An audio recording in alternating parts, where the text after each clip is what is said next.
I said Islam is concerned with more than yourself. Remember that? Islam by definition is concerned with more than yourself. If you say irka'u wasjudu wa'budu rabbakum, that's yourself.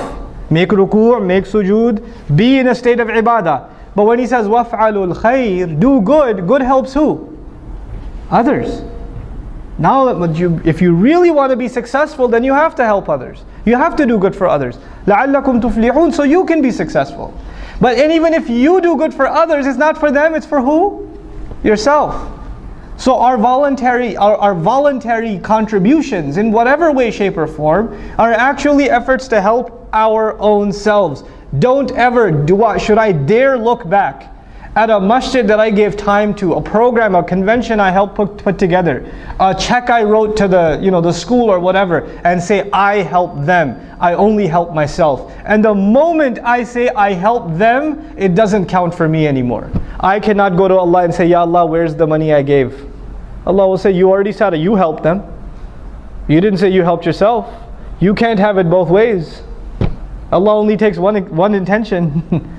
So if you're going to give, whether you give time, whether you give money, whether you give effort, whether you give suggestions, if you're going to give, you better only expect returns from Allah. You expect anything from anyone else, Allah doesn't like to share intentions.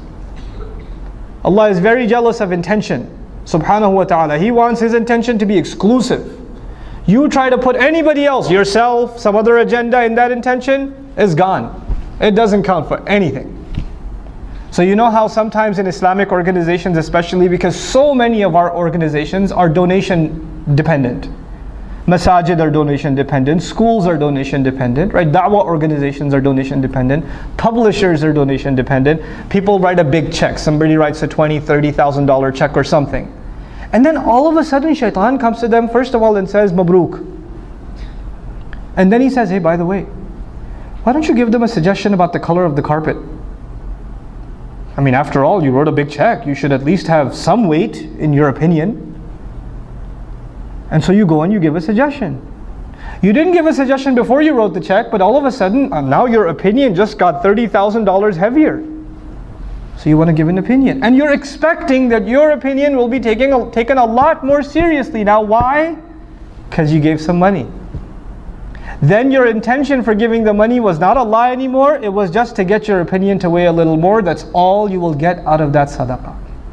That's all you'll get. Is it worth it? Think about that. Just think about that. Before you ruin the sadaqat you give. In any cause. Wallahi, in any cause. Don't tie your contributions to expectations. If you want to have expectations, have them with Allah. Personally, when I ever write a sadaqah check, I just to remind myself, I just write a little word on top. Ma naqasa malum min sadaqatin. Mal never goes down by giving sadaqah. I remind myself who am I giving sadaqah to and which I'm actually depositing in my akhirah account. So I remind myself the withdrawal is going to happen after I go in the dirt. So I don't expect any withdrawals yet. You try to withdraw now, you won't get anything there. I want to make sure I get that across to all of you, inshallah ta'ala.